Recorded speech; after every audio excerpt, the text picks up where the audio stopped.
Ladies and gentlemen, let me begin today with a simple idea, one that changed the entire direction of my life. And here it is. Your life will always rise or fall to match the picture you hold of yourself. Not the picture others have of you, not the picture you post online, but the one you see in the mirror when the room is quiet and the world isn't watching. You can give two people the same opportunity, the same tools, the same advice. One takes off like a rocket. The other never leaves the ground. Why? Well, it isn't the opportunity. It isn't the tools. It isn't even the advice. It's the identity behind the effort. The way you see yourself sets the ceiling. And if that ceiling is low, my friend, you can spend your whole life bumping your head and wondering why success feels hard.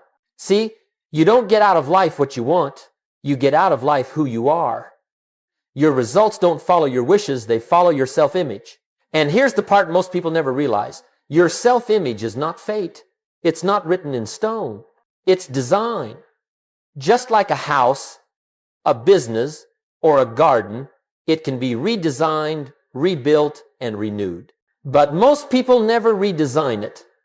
They inherit it. They pick it up from parents, teachers, neighbors, critics, from old disappointments and ancient memories. And they carry that outdated picture into every new opportunity, and then they wonder why nothing changes. So today, I want to talk about something powerful, how to intentionally build a self-image so strong, so clear, so well designed that your life has no choice but to obey it. Because success doesn't start with money. It doesn't start with talent. It doesn't start with luck. Success starts with identity, and identity can start today. If you're willing, over these next segments, we'll lay out a 30-day plan to rebuild the picture you hold of yourself, the blueprint that controls everything else. And once that picture changes, your habits change, your decisions change, your relationships change, your results change, your life changes. And it all begins with the foundation, your philosophy, which is exactly where we're heading next. Now, let's lay the foundation. And if you've listened to me for any length of time, you know what I consider the foundation of everything, your philosophy.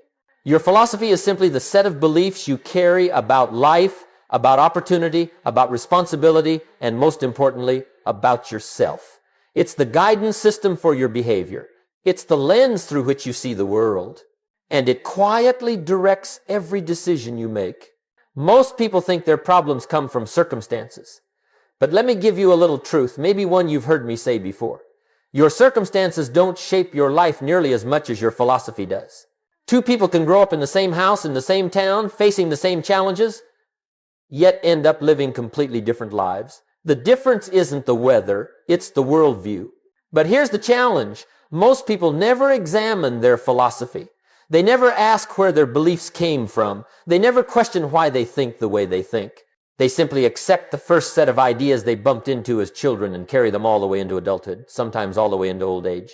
And that's dangerous, because an outdated philosophy can keep you trapped. A borrowed philosophy can keep you small. And a broken philosophy? Well, that can have you building your whole life on a foundation that was never strong enough to hold your dreams. So here's the first real assignment on your 30-day journey. Sit down and write out the beliefs you hold about yourself. All of them, the good ones, the shaky ones, the ones you never say out loud. And then ask a simple question. Where did this belief come from, and is it helping me or hurting me? You might discover that some of your beliefs aren't yours at all. You might find the voice of a parent who meant well but spoke in fear. You might find the memory of a failure you never forgave yourself for. You might find an old wound trying to masquerade as wisdom. And once you see it, once you shine a little light on it, something remarkable happens. You gain the power to redesign it.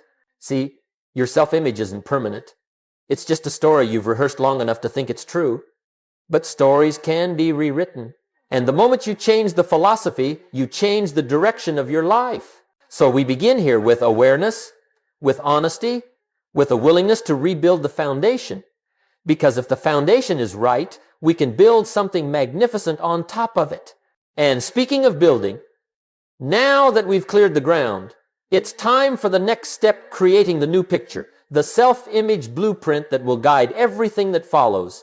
Now that we've examined the foundation, the beliefs you've carried, the ideas you've inherited, the philosophy that's been steering your life, it's time for the next step. And this step is powerful. It's creative. It's the beginning of everything. You must build the new picture, the blueprint, the self-image of the person you intend to become. You see, everything in life is built twice. First in your mind, then in your reality. Before a builder lays a single brick, he sits down with a blueprint. Before the skyscraper rises, someone has already seen it in their imagination. Before the door exists, before the window is measured, before the foundation is poured, someone wrote it down, drew it, designed it. And yet, most people try to build their lives with no blueprint at all. They simply wake up each day hoping things will work out, hoping they'll become successful, hoping they'll develop confidence, hoping the future will somehow be brighter than the past.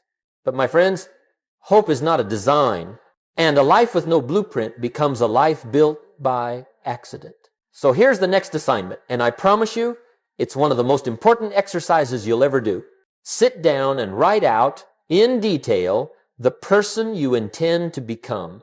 Not the things you want, not the goals you hope to achieve, not the prizes or the trophies or the applause. Those are results. We're talking about identity. Ask yourself, who must I become for all of those things to be possible? Describe that person.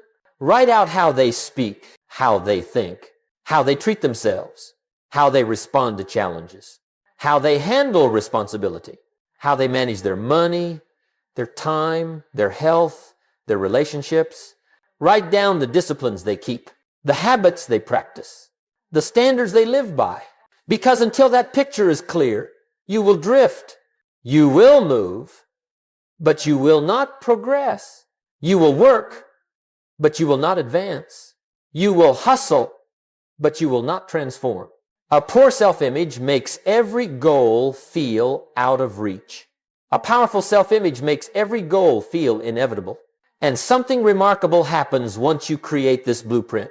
Your mind, that incredible, loyal, obedient servant, begins to rearrange your behavior to match the picture you've drawn. You start making different choices without even realizing why. You start saying no to things you used to tolerate. You start seeing opportunities you used to overlook. You start stepping into the identity you designed. Because the mind is always trying to stay consistent with the script you give it. So give it a better script. Give it a higher vision. Give it a picture worthy of the life you want. Now that the blueprint is forming, now that you've drawn the person you intend to become, we move to the next part of this journey, feeding that identity with new inputs, new ideas, and new materials so it can take shape from the inside out. Now that you've drawn the blueprint, the clear, intentional picture of the person you intend to become, it's time to start feeding that identity the proper materials. And let me tell you something I learned early in my journey. You cannot build a new life with the same old inputs. It just won't work. Your mind is like a construction site. Every day, something is being built. The only question is, who's supplying the materials? For a lot of people, the material comes from random noise, whatever shows up in the news, whatever scrolls across the screen, whatever someone else says about them. But if you're building a new identity, you can't leave the supply chain up to chance. You have to take charge.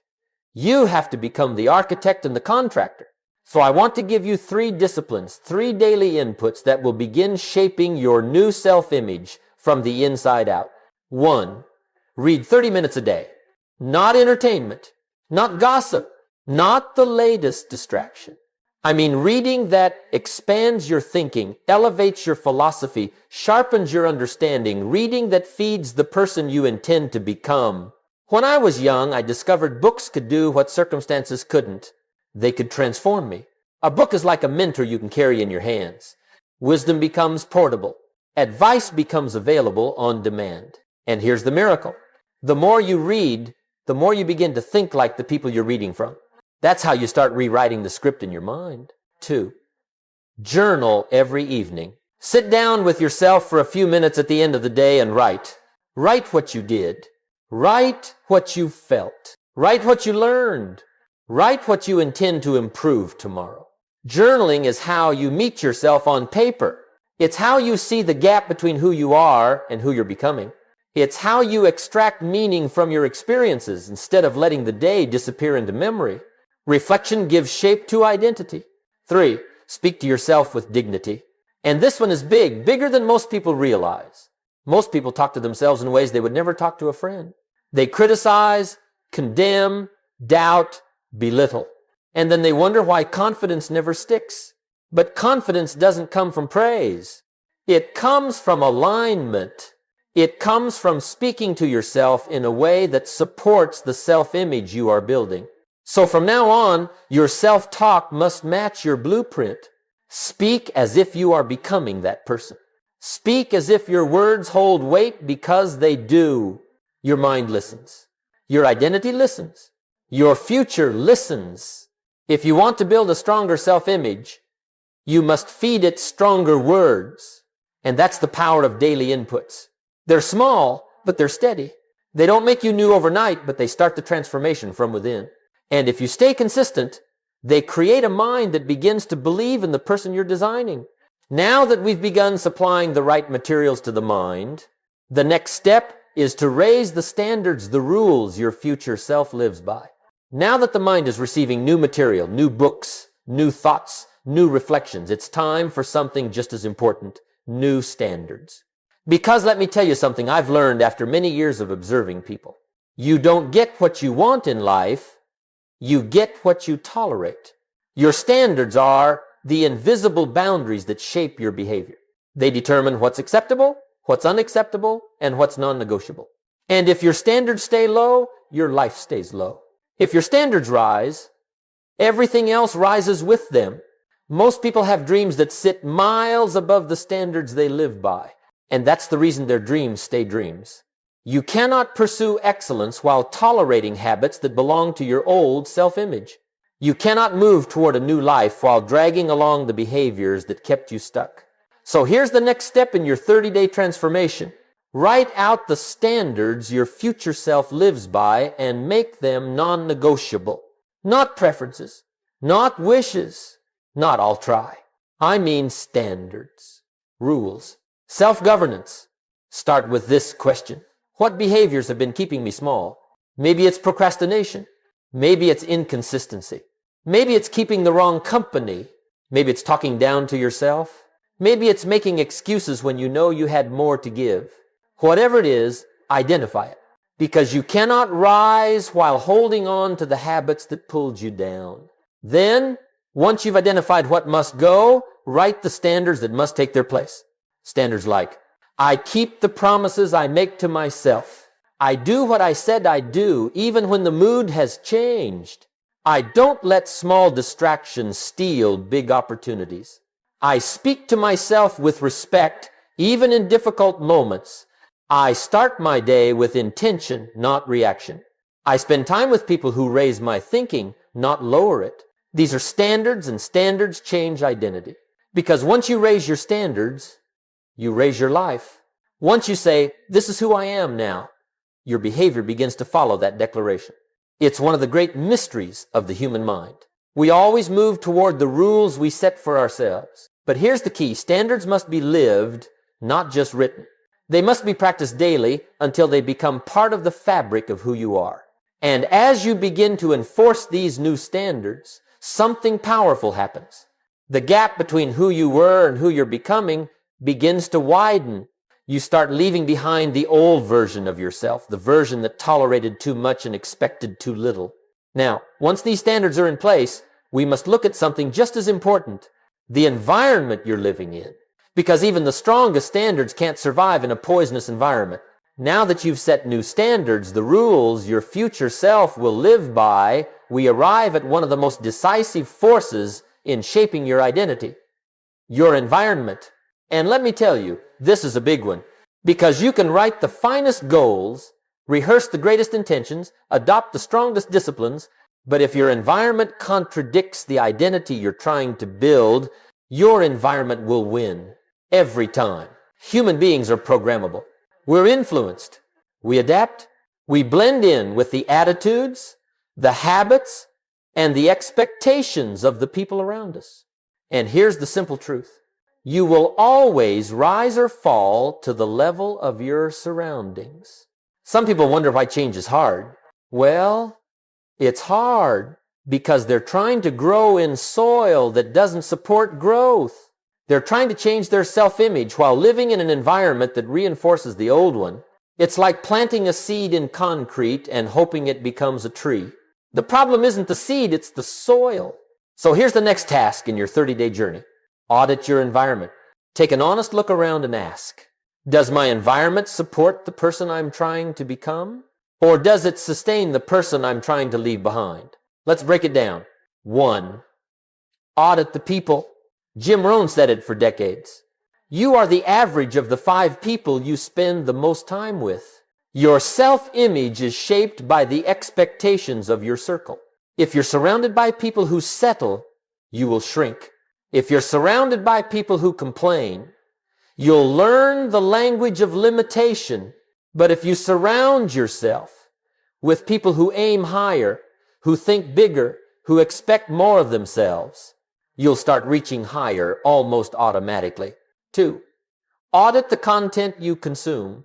Your phone, your videos, your music, your feeds. These are not entertainment. These are inputs. These are voices teaching you how to see yourself. Ask yourself, is the content I'm consuming reinforcing the self-image I'm trying to build? If not, it's time to curate what comes through the door of your mind. 3. Audit your physical environment. Cluttered desk, cluttered room, cluttered life. Your surroundings tell your mind what to expect. Clean up the space where you think. Organize the space where you create. Your environment should say, someone disciplined lives here, because if you want a new identity, you must live in a place that reflects it. 4. Audit your conversations.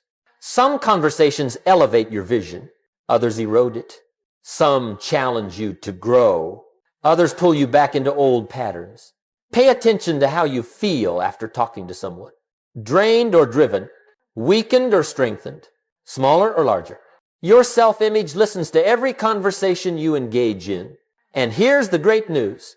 You don't need to remove everyone from your life. You simply need to rebalance the influences. Spend less time with the voices of doubt and more time with the voices of growth. Less time with people who confirm the old you, and more time with people who expect the new you. You'd be amazed how quickly your identity shifts when your environment begins saying, this is who we are now. We grow here. Now that the environment is aligned, now that the soil is fertile, it's time for the next step, taking new actions that prove your new identity to yourself. Now that your environment is aligned, the soil is fertile, and the blueprint is clear, we reach a defining stage of this transformation, the stage where your new identity begins to take shape through action. And make no mistake, my friends, identity is not confirmed by what you think. Identity is confirmed by what you do. You can change your philosophy. You can draw the blueprint. You can fill your mind with new ideas. But the moment of truth arrives when you step out into the world and behave like the person you're becoming. Because here's something I discovered early in my own journey. Your mind does not believe what you tell it. Your mind believes what you prove to it. Confidence doesn't come from motivational quotes. It comes from evidence. Self-respect isn't built through affirmation. It's built through action. A new identity isn't born in a journal. It's born in the daily decisions you make when nobody is watching. So here's your task for the next 30 days. Every day. Take one courageous action your old self would avoid. Just one. Not 10. Not a dozen. Just one. Why? Because every courageous action is a vote. A vote for the identity you're building. Each vote strengthens the picture. Each vote moves the needle. Each vote tells your mind, this is who we are now. Let me give you a few examples. 1. The old you avoids difficult conversations. The new you makes the call, expresses the truth, sets the boundary. 2. The old you delays the important tasks. The new you sits down, starts early, pushes through resistance. 3. The old you hesitates when opportunity knocks. The new you says yes, steps forward, learns on the way. 4. The old you lets fear decide. The new you takes the action anyway. Courage is fear under disciplined command. 5. The old you talks down to yourself. The new you speaks with authority, clarity, respect. These small, courageous acts may not seem dramatic in the moment, but here's the miracle. Your identity accumulates every one of them. It counts them. It remembers them. And slowly, quietly, consistently, they begin to rewrite the story you tell yourself about who you are. Identity builds through repetition. Courage compounds. Self-trust grows. And one day, without knowing exactly when it happened, you wake up and discover that you naturally behave like the person you used to imagine. And that's the day your life begins to change. Because the world always adjusts to match the person you've become. Now that you've taken courageous action, now that you're proving your new identity step by step, we move to the next stage. The 30-day transformation cycle that integrates everything together into one powerful process. Now that we've talked about your foundation, your blueprint, your inputs, your standards, your environment, and your courageous actions, it's time to bring everything together into a structure, a rhythm, a cycle you can follow day by day. Because transformation doesn't happen in one grand gesture. Transformation happens in cycles, in patterns, in repeated motion. And let me tell you something. 30 days of disciplined, intentional living can make you almost unrecognizable, not to others, but to yourself. You begin to see glimpses of the future self. You begin to feel momentum. You begin to believe, perhaps for the first time in years, that you can build a life worthy of the person you're becoming. So let me give you the full 30-day cycle, week by week, exactly as I'd teach it to a new student sitting across my kitchen table, pen in hand, ready to redesign their life. Week 1, awareness and clearing. Remove the old blueprint. The first week is not about building. The first week is about clarifying. You cannot build a new identity on top of an old one. You cannot plant new seeds in a garden full of weeds. So the first 7 days are for awareness and removal. Here's what you do. Identify your limiting beliefs. Write out your old self-image, the inaccurate picture that kept you small. Acknowledge the habits that weakened your self-trust. Clean your physical environment. Reduce exposure to negative influences. Remove the noise that drowns out your potential. Introduce silence, reflection, clarity. This is the week where the fog begins to lift. You start to see yourself without distortion. You start to recognize the stories you've been living inside. By the end of this week, you're ready to build, truly build on solid ground. Week 2, identity inputs. Feed the new self. Once the old clutter is gone, the mind becomes fertile. It becomes open. It becomes ready for new construction. Week 2 is about intentional inputs. Daily reading, 30 minutes. Nightly journaling, 10 minutes. Intentional self-talk, all day long. Clear, detailed visualization of your blueprint. Repetition of your new standards. This is where the new identity begins to take root. Not through force, through nourishment. You begin to think differently. You begin to speak differently. You begin to notice things you used to overlook, opportunities, ideas, patterns. This week builds the mental architecture that supports your future. Week 3, courage and proof, small acts, big shifts. Now that your mind has received the vision, now that the blueprint is becoming familiar, it's time to give your identity proof. Every day this week, you take one courageous action, not 5, not 10, just one. Why? Because the identity believes what you do, not what you intend. In week 3, you have the tough conversation. You complete a task you've avoided. You wake up earlier than you feel like. You follow a schedule you wrote the night before. You say no to something that drains your energy. You say yes to something that aligns with your blueprint. You confront a fear you've carried for years. Each act is a vote for the person you're becoming. And after 7 days of courageous action, your new self-image begins to solidify. It becomes real. It becomes believable. It becomes yours. Week 4, integration and confirmation become the architect. The last week is where everything comes together. This is where identity becomes behavior, and behavior becomes habit, and habit becomes character. Week 4 is about living as the new version of yourself. Review the entire month with honesty. Celebrate your wins, even the small ones. Study your setbacks without shame. Update your blueprint with new clarity. Strengthen your standards. Reinforce your environment. Plan the next 30 days with precision. By now, your old identity has weakened. Your new identity has momentum. Your mind has evidence. Your life has direction. And one morning, usually around the end of week 4, you look in the mirror and realize something powerful. You're no longer trying to become the new self. You are the new self. That's the moment transformation begins, working on autopilot. No more forcing. No more guessing. No more doubting. You simply live according to the blueprint you designed. The identity you crafted now drives the behavior that shapes the life. And that brings us to the final part of this journey. The closing message, the final reminder, the note you carry with you into the months ahead. Your life will now rise to meet the person you have decided to become. Well, my friends, we've reached the end of this journey, at least the end of the explanation. Because the real journey begins when you put down the notes, close the journal, and take your first step as the architect of your own identity. And that's what I want to leave you with today. See, life doesn't change because you heard something inspiring. Life doesn't change because you took good notes. Life changes when identity changes, and identity changes when action becomes aligned with design. You now have a blueprint. You have a foundation. You have the inputs, the standards, the environment, the courage, and the plan. You have a 30-day cycle that can begin reshaping your self-image from the inside out. But none of it matters until you make one critical decision, the decision to start. Not tomorrow, not when you feel ready, not when you finish every book, every video, every lecture. Start now. Start today. Start exactly where you stand, with exactly what you have. Because here's the truth I learned many years ago. Your life is not waiting on opportunities. Your life is waiting on you. Waiting on you to design it. Waiting on you to lead it.